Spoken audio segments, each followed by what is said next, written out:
Sing sregep mau sholawat, jangan dengarkan ada orang berkata apa. Apalagi zaman sekarang, zaman fitnah, zaman edan, zaman sekarang. Banyak orang menipu orang dengan gaya agama. Banyak orang mencelakakan orang, banyak orang bikin nyasar orang lain menggunakan dalil agama. Zaman sekarang. Jangan ketipu dengan penampilan. Jangan ketipu dengan hadis yang mereka menggunakan hadis-hadis untuk apa? Untuk menghancurkan kita. Banyak sekarang. Contohnya kita yang sudah lihat beberapa waktu yang lalu, nyun ngapunten, yang namanya Gatot Brajamusti. Wah, nganggo udeng-udeng ini. Sama kayak saya, kayak Habib Muksin. Malah luwih gede kono ban Vespa. Kaya bane Vespa, ban serep Vespa dienggo nang ndasu ikut sampe mlaku ngene. Angel. Pakai hadis, pakai Quran, wow, ini harus begini, harus baca wirid ini, harus gini. Ujung-ujungnya semua diperkosa sama dia. Orang-orang dikasih ekstasi, dikasih barang-barang haram dengan gaya apa? Dengan gaya-gaya pakai kayak kiai, kayak ulama nih. Yang tertipu banyak jumlahnya. Bukan 1-2 orang yang pinter-pinter ketipu kabeh. Artis-artis ketipu semua. Gayanya pakai gaya apa? Gaya para kiai, gaya para habaib, dipakai gaya mereka. Yang kedua, paling terkenal kemarin, tonggoku dewe malah. Sopo? Kanjeng Dimas. Tonggoku gue, dia main neker karo aku cilik bareng. Cuman kan beda nasib. Saya nasibnya jadi menantunya Habib Lutfi, sana jadi menantunya Grandong. Jangan lihat kemarin, Gatot apa namanya? Kanjeng Dimas, yang ketipu ratusan miliar. Gayanya pakai apa? Sholawat nariah. Sholawat nariah ibu-ibu biasa pengajian sholawat nariah ibu ke? Apal sedoyo kan? Ini sama dia dibuat nipu fulus. Fulus. Al fulus yuhyin nufus. Laisal fulus enti manfus. Semua tujuannya duit. Pakai gaya agama. Baca duit 100, ayo jenengan ngasih uang 10 juta, kita baca sholawat nariah bareng-bareng. 3 bulan kemudian uang jenengan jadi 3 miliar. Iki cara opo? Nabi Muhammad aja kerja, Kanjeng Nabi aja kerja. Yang punya dunia ini diciptakan sebab Rasulullah. Allah menciptakan surga karena ada Rasulullah. Rasulullah dikasih semua sama Allah. Nabi isik kerja jualan dari Madinah, dari Mekah jalan ke Syam, ke Syria sekarang 3 bulan untuk jual kurma dan lain-lain. Nabi loh. Hei, jaga pasar manuk.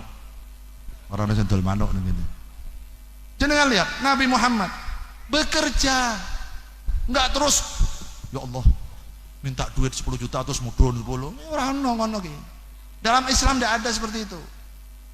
Sunnahnya kalau jenengan umatnya Nabi mau ikut Nabi Muhammad, Nabi bekerja. Jenengan sunnahnya nderek kerja, ikut bekerja, jangan ikut-ikut gaya setan seperti itu. Walaupun pakai sholawat 10 juta 3 bulan kemudian jadi 3 miliar. Ayo baca sholawat nariah bareng-bareng sampai mau diar ora bakal iso. Kowe ketipu. Jenengan lihat sekarang, zaman sekarang banyak orang-orang ketipu gara-gara seperti itu. Loh, yang saya pikir cuma satu, kowe aja guyu hahaha kowe.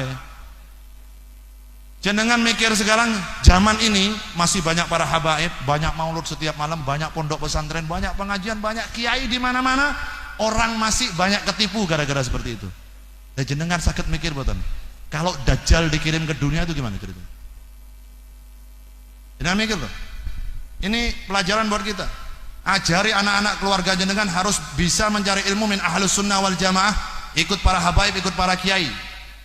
Kalau Dajjal dikirim ke dunia ini, kira-kira yang ketipu berapa orang?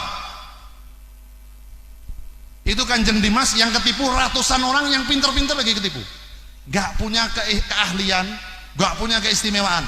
Nek Dajjal dikirim ke sini, kira-kira yang ketipu berapa juta orang? Padahal Dajjal kata Nabi Muhammad diriwayatkan hidupnya di dunia hanya 40 hari. Uripe nang dunya cuman 40 dino. Jenengan mikir, Dajjal itu dikasih keistimewaan sama Allah, bisa menghidupkan orang mati. Bisa menghidupkan pohon yang sudah kering sing wis ora iso ditanduri, dikinikan sama Dajjal. Urip. Tak kebiur banyu kowe haus. Ini serius jenengan mikir loh. Jangan dibuat mainan, ini pas Dajjal pasti ada di dunia loh. Ini bukan dolanan. Kapan waktunya Nabi Muhammad tidak pernah bicara, nggak pernah mengatakan, tapi pasti turun ke dunia. Dajjal itu dikasih keistimewaan sama Allah, bisa nurunkan hujan sekaligus. Seketika langsung hujan. Kalau Dajjal sudah minta hujan, turun langsung terus. Nah, kalau jenengan model seperti ini, model Kanjeng Dimas saja banyak orang ketipu. Yang ngadepi Dajjal piye? Anda mau ikut saya enggak? Itu Habib Bidin nyasar, Habib Mohsin nyasar. Ini yang bener saya. Ora iso aku melu habaib. Wah, kowe ditipu karo habaib. Melu aku wae jare Dajjal. Buktine napa? Kowe ora gelem melu tak pateni, dipateni sama Dajjal. Ditusuk perutnya, cep, begitu mati Dajjal terus gini tok. Hidup lagi. Orang yang sudah dibunuh sama Dajjal dibunuh, Dajjal ngomong lagi, urip, hidup langsung. Ente minta bukti apa lagi? Coba kalau emang ente orang yang luar biasa, emang orang yang benar, turunkan hujan. Dajjal cuma ngomong, hujan, turun, langsung terus.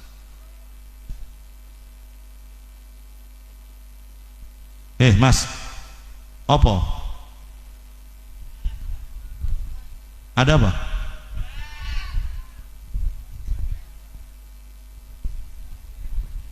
Karena model seperti itu. Oleh karena itu Rasulullah sudah mengatakan kepada kita, Rasulullah menyuruh kepada orang-orang tua muslimin seluruh dunia bahwa ajarilah anak-anak kalian untuk mencintai Nabi Muhammad. Ajarilah keluarga kita untuk kenal sama Nabi, harus paham akhlaknya Nabi, harus ngerti akhlaknya baginda Muhammad SAW. Pelajari akhlaknya Nabi, jangan pelajari yang lain-lain. Yang lain-lain nggak ada faedahnya, malah membawa kita ke jalan yang sesat.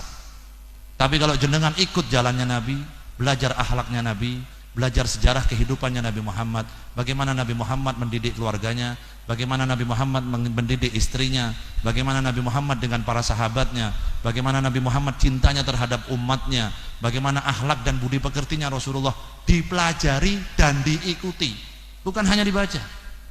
Kalau kita bisa mengikuti hal seperti ini, insya Allah kita akan diselamatkan oleh Allah Subhanahu Wa Taala. 1000 Dajjal pun turun ke dunia ini, kalau mahabbah di hati jenengan kepada Rasulullah dan ikut jalannya Nabi Muhammad betul-betul, 1000 Dajjal pun jenengan insya Allah nggak bakal tergoda oleh bujuk rayu Dajjal. Tapi kalau jenengan hanya menang koyang ini toh, nyun ngapunten, solawat itu bagus, solawat bagus. Tapi kalau jenengan hanya solawatan malam ini aja, begitu jenengan nyampe rumah sudah lupa dengan Rasulullah, nggak mau belajar Rasulullah, ini yang bahaya. Kenapa? Zaman sekarang sudah banyak begitu. Tipu muslihat luar biasa zaman sekarang. Jangan nggak kenal sama Nabi Muhammad, belajar sejarahnya Nabi, belajar sejarahnya Rasulullah, belajar keluarganya Nabi Muhammad, cintai keluarganya Nabi, cintai Nabi Muhammad SAW. Maka insya Allah setiap jenengan hadir maulud gini, ya orang rame kaya ngono semburi gini. Ini saya yakin jenengan nyun ngapunten, nggak bisa jaga mulut karena jenengan nggak kenal sama Nabi. Saya hanya mengatakan jenengan tahu sama Nabi Muhammad tapi nggak kenal sama Nabi. Kalau saya tanya nabimu siapa jenenge? Muhammad. Ayahnya Nabi siapa namanya? Abdullah. Ibunya siapa namanya? Aminah. Anaknya siapa namanya? Fatimatus Zahra. Menantunya siapa namanya? Sayyidina Ali. Ketika saya tanya akhlaknya Nabi bagaimana? Paham nggak jenengan? Ya nggak paham. Makanya tuh mulutnya cuawak loh ini. Nggak punya aturan. Teriak-teriak saya nanya sendiri di majelis Nabi ini. Saya nggak butuh dihormati panjenengan. Habib Bidin tidak paten kowe ra salaman karo aku ora paten. Ya, tak kasih tahu. Habib-habib ini semua nggak butuh dicium tangannya oleh ente semua. Tapi kita akan bisa emosi kalau majelis Nabi jenengan nodai. Nek majelis Nabi jenengan teriak-teriak berarti jenengan menghina Nabi Muhammad SAW. Karena apa? Rasul sudah mengatakan, ana indaman shalla alayya. Saya selalu berhadapan dengan orang yang membaca sholawat kepada diriku. Saya yakin, para habaib semua yakin bahwa saat ini Nabi berada di depan kita. Nabi melihat kita dan Nabi hadir di majelis ini. Shallallahu ala Nabi Muhammad. Oleh karena itu nyun ngapunten, jenengan nek maulud, nek ada sholawatan kayak gini, nek ora iso jaga cangkem metu. Senemburi Mas, kalau tidak bisa jaga mulut keluar aja. Saya persilahkan untuk meninggalkan majelis ini, keluar. Nyun ngapunten, saya orangnya bukan emosi, bukan marah, tapi sekali lagi saya hanya ingin membuat majelis Nabi ini terhormat.